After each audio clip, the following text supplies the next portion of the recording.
കുട്ടിയുടെ വീട്ടിൽ നിന്ന് സെയ്ഫ് സൈനുലാബ്ദീൻ ചേരുകയാണ്. സെയ്ഫ്, നമുക്കറിയാം കണ്ണീരോടെ തന്നെയാണ് കുടുംബം ഇരിക്കുന്നത്. ഒപ്പം തന്നെ പ്രതീക്ഷയും അവർക്കുണ്ട്.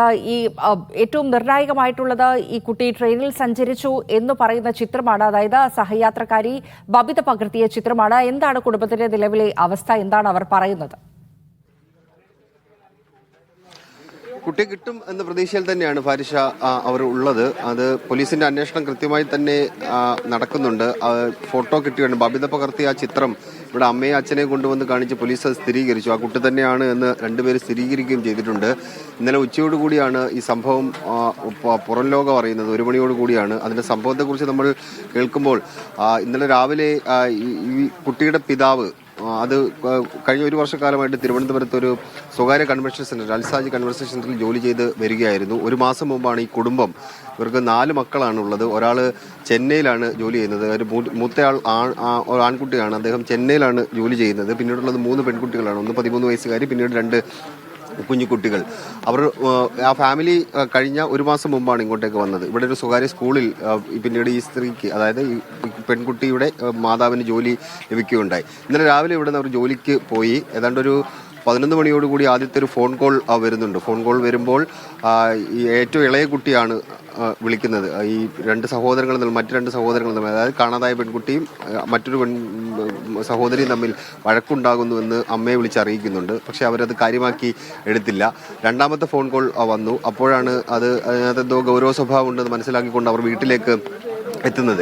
വീട്ടിലേക്ക് എത്തിച്ചേർന്ന് ഈ വഴക്കുണ്ടാക്കിയ ഇളയ പെൺകുട്ടി, അതായത് കാണാതായ പെൺകുട്ടിയല്ല, വഴക്കുണ്ടാക്കിയ മറ്റേ കുട്ടിയുമായി അമ്മ വീണ്ടും സ്കൂളിലേക്ക് പോവുകയാണ് ചെയ്തത്. സ്കൂളിലേക്ക് പോയ ശേഷം ഉച്ചയ്ക്ക് 1 മണിയോടുകൂടി അവർ തിരികെ വരുന്നു. തിരികെ വരുമ്പോൾ മുതിർന്ന മൂത്ത കുട്ടി, അതായത് ഇപ്പോൾ കാണാതായ പെൺകുട്ടി ഇവിടെ ഇല്ല എന്ന് മനസ്സിലാക്കുന്നു. ഇളയ കുട്ടി മാത്രമാണുള്ളത്. പക്ഷേ ഈ വീടിന്റെ പരിസരത്ത് എവിടെയെങ്കിലും ഉണ്ടാകും, ബാത്റൂമിൽ അങ്ങനെ ആയിരിക്കുമോ എന്നൊരു സംശയം അവർക്കുണ്ടായിരുന്നു. വീടിന്റെ പരിസരമെല്ലാം അവർ നോക്കുന്നുണ്ടായിരുന്നു. പക്ഷേ അവർക്ക് കണ്ടെത്താൻ കഴിഞ്ഞില്ല. ഇതോടുകൂടിയാണ് പോലീസിനെ പോലീസിനെ സമീപിച്ചുകൊണ്ട് ഈ പരാതി നൽകുന്നു. പരാതി കിട്ടിയ ഉടനെ തന്നെ പോലീസിന്റെ പ്രാഥമിക അന്വേഷണം ആരംഭിക്കുകയാണ്. അത് ഈ കുട്ടിയെ കാണാതായി കുറച്ച് സമയം കഴിഞ്ഞു എന്നുള്ളതാണ് ഒരു പ്രധാന പ്രശ്നമായി നിലനിൽക്കുന്നത്. ഒരു ആദ്യത്തെ കുറച്ച് മണിക്കൂർ എന്ന് പറഞ്ഞാൽ ഏത് അന്വേഷണം സംബന്ധിച്ച് വളരെ നിർണായകമാണ്.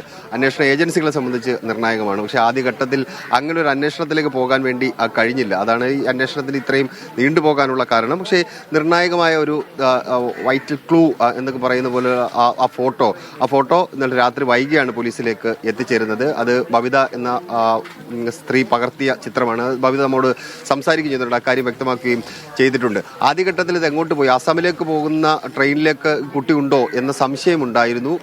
പക്ഷെ അതിന്റെ അടിസ്ഥാനത്തിലാണ് പാലക്കാട്, തൃശ്ശൂർ കേന്ദ്രീകരിച്ചുള്ള അന്വേഷണമെല്ലാം നടന്നത്. പക്ഷെ അത് പൂർണ്ണ തോതിൽ അത് വിജയത്തിലെത്തിയില്ല. കാരണം അത് ആ ട്രെയിനിലേക്കല്ല പോയത്. പിന്നീടാണ് ഈ 2 തരത്തിൽ ആ അന്വേഷണം നടത്താം.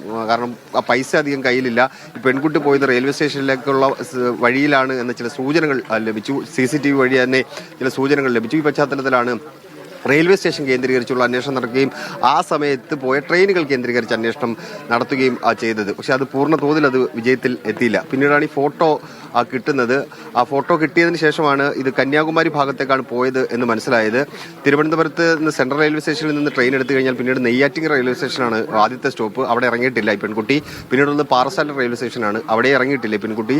അടുത്ത സ്റ്റേഷൻ കുളത്തൂർ ആണ് ഉള്ളത്. ആ സ്റ്റേഷനിൽ ഇറങ്ങിയിട്ടില്ല. അതിൻ്റെ അടുത്ത റെയിൽവേ സ്റ്റേഷനിലും ഇറങ്ങിയിട്ടില്ല എന്നാണ് നമുക്ക് ലഭിക്കുന്ന വിവരം. പിന്നീടുള്ളത് നാഗർകോവിൽ റെയിൽവേ സ്റ്റേഷനാണ്. അതിനുശേഷമാണ് കന്യാകുമാരി ഉള്ളത്. തിരുവനന്തപുരം സെൻട്രൽ കഴിഞ്ഞു കഴിഞ്ഞാൽ പിന്നീട് 4 റെയിൽവേ സ്റ്റേഷനുണ്ട്. ഏറ്റവും ഒടുവിൽ കന്യാകുമാരി എത്തുന്നതിന് മുമ്പ് 3 റെയിൽവേ സ്റ്റേഷനിലുണ്ട്. ഈ സ്റ്റേഷൻ കേന്ദ്രീകരിച്ച് അന്വേഷണം നടക്കുന്നുണ്ട്. അതിനുവേണ്ടിയാണ് നാഗർകോവിൽ SP-യുമായും കന്യാകുമാരി SP-യുമായും തിരുവനന്തപുരത്തെ DCP സംസാരിച്ചത്. അവർ ബാച്ച്മേറ്റ് ആയിരുന്നു IPS-ന്. അവർ ആ സൗഹൃദത്തിന്റെ അടിസ്ഥാനത്തിൽ കൂടി കൂടുതൽ സഹായം അവരിൽ നിന്ന് ലഭ്യമാകുന്നുണ്ട്. ഈ 3 സ്റ്റേഷൻ കേന്ദ്രീകരിച്ചും, അതായത് കുളത്തൂര്, പിന്നീടുള്ളത് ഇരണയിൽ, അതുപോലെ തന്നെ നാഗർകോവിൽ, കന്യാകുമാരി, ഈ 4 സ്റ്റേഷൻ കേന്ദ്രീകരിച്ചും അവിടുത്തെ CCTV-കൾ പരിശോധിക്കാൻ വേണ്ടിയുള്ള തീരുമാനമെടുത്തിട്ടുണ്ട്. അത് പരിശോധിച്ച് വരികയാണ്. പോലീസിന് ഒരു സംശയമുള്ളത്, കന്യാകുമാരി ഇറങ്ങിയ ശേഷം ഈ പെൺകുട്ടി വേറെ ഏതെങ്കിലും ട്രെയിനിൽ കയറി പോയിട്ടുണ്ടോ എന്നുള്ള കാര്യമാണ് സംശയം. ഇവരുടെ ബന്ധുക്കളുമായി അടക്കമുള്ളവർ സംസാരിക്കുമ്പോൾ നമുക്ക് ലഭിക്കുന്ന വിവരം ഇത് കുറച്ച് ബോൾഡായിട്ടുള്ള പെൺകുട്ടിയാണ്. ഒറ്റയ്ക്ക് യാത്ര ചെയ്യാൻ ഒക്കെ ബോൾഡായിട്ടുള്ള തരത്തിലുള്ള പെൺകുട്ടിയാണ്. അതുകൊണ്ട് മറ്റേതെങ്കിലും തരത്തിലുള്ള പ്രശ്നങ്ങൾ ആ കുട്ടിക്കില്ല എന്ന് തന്നെയാണ് നമുക്ക് ലഭിക്കുന്ന വിവരം. അത് ബന്ധുക്കളടക്കമുള്ളവർ പറയുന്നുണ്ട്, ഇക്കാര്യം സൂചിപ്പിക്കുന്നുണ്ട്. അങ്ങനെയാണ് അങ്ങനെ നോക്കുകയാണെന്നുണ്ടെങ്കിൽ അവർക്ക് വലിയ പ്രശ്നങ്ങൾ ഉണ്ടാകില്ല. അതിപ്പോൾ വീട്